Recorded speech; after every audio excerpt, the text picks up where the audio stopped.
It's the knave! And... child! Hey, aren't you supposed to be in Snezhnaya recuperating? What are you still doing in Fontaine? Oh, it's you two. I didn't expect to run into you here. I was unconscious for quite a while after the fight in the Primordial Sea. After I woke up, I realized I was being taken back to Snezhnaya, and well, I couldn't have that now, could I? Not when I've still got unfinished business here in Fontaine. So, I mustered up all my strength and made the journey back on my own. What sort of unfinished business are we talking here? It has to do with Skirk, my master. I really wanted to meet up with her, but by the time I got back, she had already left. I still have so many questions for her. Without any other leads, all I could do was ask the knave to help me track her down. She must have left behind some traces from her time in Fontaine.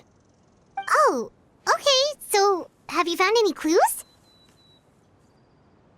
Unfortunately, no.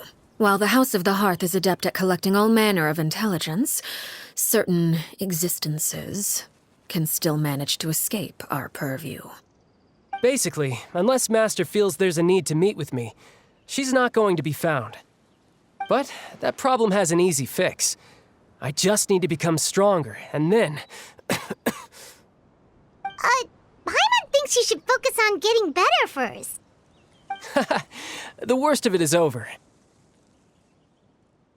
It's all thanks to that one kid from the House of the Hearth. Elwar, I think her name was. She gave me a bunch of random potions to drink. They didn't go down easy, let me tell you. Pain and chills all over. But they really did help speed up my recovery. And that's good, because it looks like I really do have to head back this time. The old man's been putting the pressure on me. He sent someone to tell me I'm needed for some sort of project. Project Stuja? Yeah, that's the one. I heard Regrator's involved too. I'm not looking forward to having to listen to all his monologuing, that's for sure.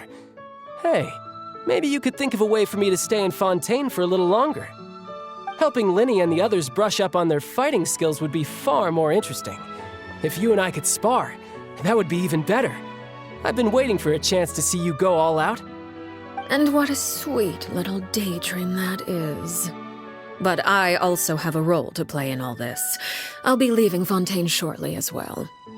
Besides, considering how little they see fit to step outside the homeland, being called on to return to Snezhnaya by such illustrious dignitaries, what a great honor. Wouldn't you agree? One I could do without, I'd say. Is it just Paimon? Or does it kind of seem like they're... So, dear guests of the House of the Hearth, to what do I owe the visit? Well, we just... right! We're super close to Linny and the others, but we still don't know much about you! Is that so? Introductions have already been made, have they not? Oh, well, you see? There's only so much you can learn about someone from a short introduction. At least tell us something a little extra, like... why do you call yourself father? Huh, good question. I'd also like to know. The fact that you have to ask tells me our intelligence work has been quite successful. Telling you the answer to that question would only serve to undermine that success. And we can't have that, now can we? Spoken like a true diplomat. That was some expert sidestepping right there. Well, if there's nothing else, I think I'll take my leave. I still have a small matter to resolve at home. Wait, don't go!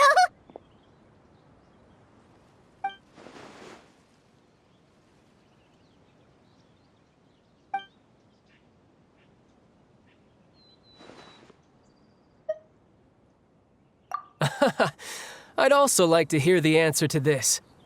I've met some of the members of your organization, and they all seemed like really good kids. They actually reminded me of Tonya and Tusser. Which, by the way, if you ever betray them, I'm just letting you know, I won't let you off easy. And why would I betray them? Well, you've already betrayed the House of the Hearth once, haven't you? At least, that's what I heard.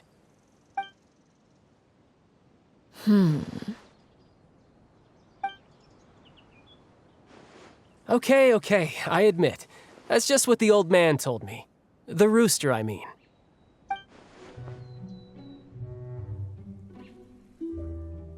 Oh, wait. Did you really do something bad to those kids? Never mind what I've done. I'm more curious as to what the mighty rooster had to say. Care to enlighten me? Well, nothing much. Just some stuff about you taking out many other members of the House of the Hearth, and even going so far to attack your own family. I see. Huh. Based on your reaction, I'm guessing it's all a bunch of lies. Hardly. I don't appreciate his particular turns of phrase, but I suppose he didn't say anything untrue. Although, it would be more accurate to say that there is a certain level of prejudice involved, but I don't intend to clear that up just yet. Prejudice has a funny way of concealing the real truth behind certain things, an attribute that I find to be quite advantageous. Call yourself a Fontanian, for example, and people will assume all sorts of things, when the real truth is that this is simply the land where I was raised. Huh? You're not actually from Fontaine? But then why did you try to help out with the prophecy and everything? I was trying to protect the children born in Fontaine. Claiming that I myself was a Fontanian simply made it easier to operate.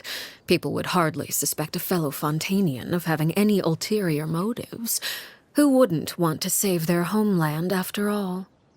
The primordial sea wouldn't have any effect on me, but it would have caused great harm to the House of the Hearth. Well, you wanted extra information, didn't you? There you go. I hope that satisfied your curiosity.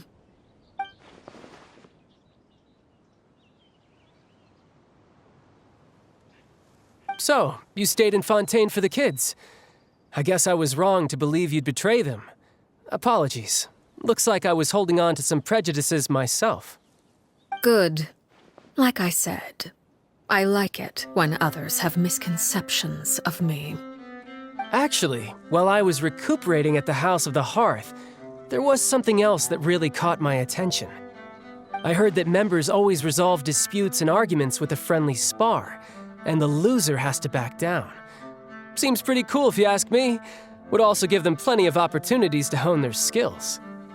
Well, that's only a recent development. In the past, such spars weren't nearly so friendly. The losing party would lose everything, including their life. They were that high stakes? Whew, at least that's not a thing anymore. Well, the current atmosphere's not half bad. I'm a bit jealous, actually.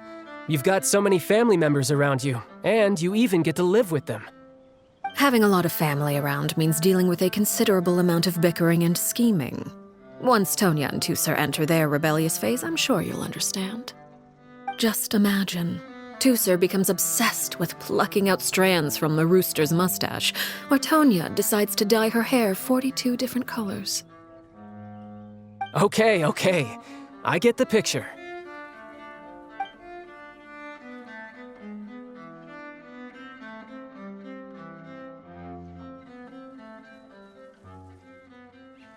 Well, would you look at the time? I should probably get going. Traveler, Paimon, I'm not sure where our paths will cross next, but the next time we run into each other, we should definitely try and find some time to spar. Again, maybe this is a conversation we can have when you look less like you're gonna keel over. All right. Well, thanks for everything, Arlecchino. No thanks necessary. You also played a part in obtaining the Gnosis. I would say we can call ourselves even. I like the sound of that. Well, I'm off. See you all some other time. We should probably get going too. Do you want to head back with us? Oh? You want me to leave so soon? Oh, well, you see, I'm rather enjoying the evening breeze. If you don't mind, I think I'll stick around for a bit. I have some things to think about.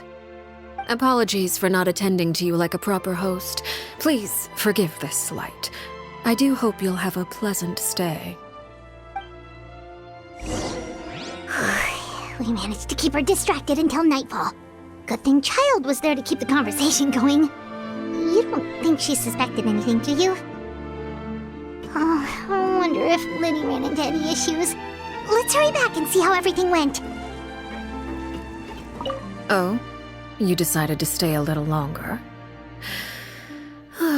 Let's take in the ocean view together, then.